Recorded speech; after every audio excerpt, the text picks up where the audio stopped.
बिस्मिल्लाहिर्रहमानिर्रहीम। प्यारे दोस्तों, वाक़या करबला के बाद जब इमाम सज्जाद और बीबी ज़ैनब और आले मुस्तफ़ा के हमरा हज़रत हुसैन रज़ियल्लाहु ताला अन्हु का सर मुबारक यजीद के दरबार में पहुंचाया गया तो यजीद की बीवी ने इनके साथ बहुत हमदर्दी की। यजीद की बीवी असल में कौन थी, इसने बीबी ज़ैनब को क्या कहा था और यजीद के दरबार में जाकर सबके सामने यजीद को रुस्वा क्यों किया था जबकि वो इसकी बीवी थी। नाज़रीन, जब इमाम आली मुकाम इमाम हुसैन रज़ियल्लाहु ताला अन्हु और आले मुस्तफ़ा सल्लल्लाहु अलैहि वसल्लम को यजीद के दरबार में लाया गया तो इस वक्त एक औरत यजीद की बीवी हिंद के पास आई और कहा, ए हिंद, अभी अभी कुछ कैदी आए हैं, इन्हें देखकर दिल दहल जाता है, आओ चलते हैं। हिंद उठी और इसने उम्दा लिबास ज़ेब तन किया और अपनी चादर ओढ़ी और इस मकाम पर आई और इसने खादमा को हुक्म दिया कि कुर्सी लाई जाए। जब वो कुर्सी पर बैठ गई तो बीबी ज़ैनब की नज़र इस पर पड़ी। आपने जब गौर से इसको देखा तो इसे पहचान लिया और अपनी बहन उम्मे कुलसूम से कहा, बहन, क्या आप इस औरत को जानती हैं? उम्मे कुलसूम ने जवाब दिया, नहीं, मैं नहीं पहचानती। बीबी ज़ैनब रज़ियल्लाहु ताला अन्हा ने फरमाया, ये हमारी कनीज़ हिंद बिनते अब्दुल्ला है जो हमारे घर में काम किया करती थी। बीबी ज़ैनब रज़ियल्लाहु ताला अन्हा की बात सुनकर बीबी उम्मे कुलसूम रज़ियल्लाहु ताला अन्हा ने अपना सर नीचे कर लिया और बीबी ज़ैनब रज़ियल्लाहु ताला अन्हा ने भी अपना सर मुबारक झुका लिया ताकि हिंद इनकी तरफ मुतवज्जा ना हो। लेकिन हिंद दोनों बीबियों को गौर से देख रही थी। इसने आगे बढ़कर पूछा कि आप दोनों ने आपस में क्या गुफ्तगू की है, जिसके बाद पुर इसरार तौर पर और ख़ास अंदाज में अपना सर झुका लिया है। कोई ख़ास बात है?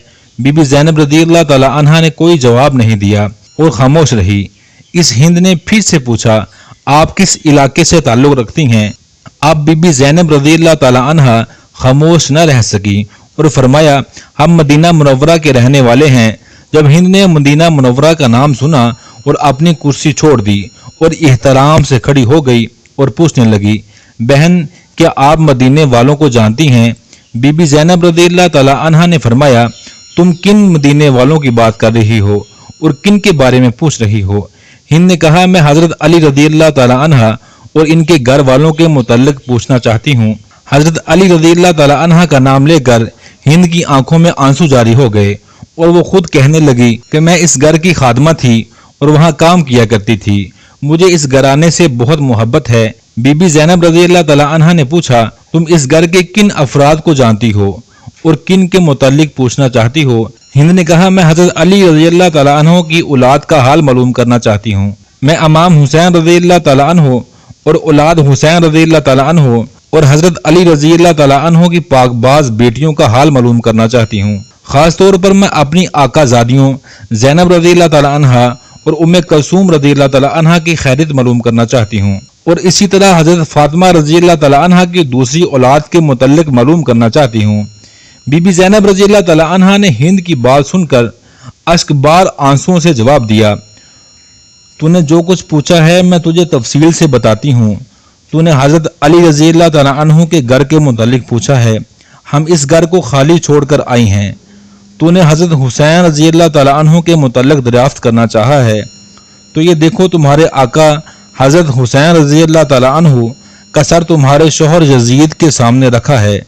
तुमने औलाद अली रज़ियल्लाहु ताला अन्हु के मुतल्लिक पूछा है, तो हम हज़रत अब्बास रज़ियल्लाहु ताला अन्हु समेत सभी नौजवानों को करबला के तपते सहरा में बेगुस्लो कफन छोड़ आए हैं। तूने औलाद हुसैन रज़ियल्लाहु ताला अन्हु के मुतल्लिक पूछा है, तो इनके सब जवान शहीद हो गए, सिर्फ एक इमाम सज्जाद बाकी हैं जो तेरे सामने हैं और ये बीमारी की वजह से नातवा हैं। और जो तूने ज़ैनब के मुतल्लिक पूछा है, तो दिल पर हाथ रख कर सुनो, मैं ज़ैनब हूँ और ये मेरी बहन उम्मे कुलसूम है। बीबी ज़ैनब रज़ियल्लाहु ताला अन्हा का दर्द भरा जवाब सुनकर हिंद की चीख निकल गई और सर पीट कर कहने लगी, हाय मेरी आकाज़ादियों को क्या हो गया, मेरे मौला का हाल कैसा है? ऐ मेरे मजलूम आका इमाम हुसैन रज़ियल्लाहु ताला अन्हु, काश मैं इससे पहले अंधी हो जाती और हज़रत फातिमा रज़ियल्लाहु ताला अन्हा की बेटियों को इस हालत में ना देखती। रोते रोते हिंद बेकाबू हो गई और एक पत्थर उठाकर अपना सर पीटने लगी। इतनी जोर से सर पीटा, इसका सारा बदन खून से लाल हो गया और वो बेहोश हो गई। جب اسے ہوش آیا تو بی بی زینب رضی اللہ تعالی عنہا اس کی طرف متوجہ ہو کر کہنے لگی، اے ہند، تم کھڑی ہو جاؤ اور اپنے گھر چلے جاؤ، کیونکہ تمہارا شوہر یزید بہت ظالم شخص ہے۔ ہم اپنی مصیبت کا وقت گزار لیں گے، ہم یہ نہیں چاہتے کہ ہماری وجہ سے تمہارا سکون برباد ہو جائے۔ ہند نے جواب دیا، یا خدا، مجھے میرے آقا و مولا حسین رضی اللہ تعالی عنہ سے زیادہ کوئی عزیز نہیں۔ میری پوری زندگی کا سکون ختم ہو چکا ہے اور میں اب اپنی زندگی کے باقی لمحات اسی طرح روتے ہوئے گزاروں گی۔ اور اے میری آقا زادیو، میں درخواست کرتی ہوں کہ آپ سب میرے گھر آئیں، ورنہ میں بھی آپ کے ساتھ یہیں بیٹھی رہوں گی اور اپنے گھر نہیں جاؤں گی۔ یہ کہہ کر ہند کھڑی ہو گئی اور اپنی چادر اتار کر منہ کو پیٹتے ہوئے یزید کے سامنے آئی۔ یزید اس وقت بیرون ملک سے آئے ہوئے کچھ لوگوں کے ساتھ بیٹھا ہوا تھا۔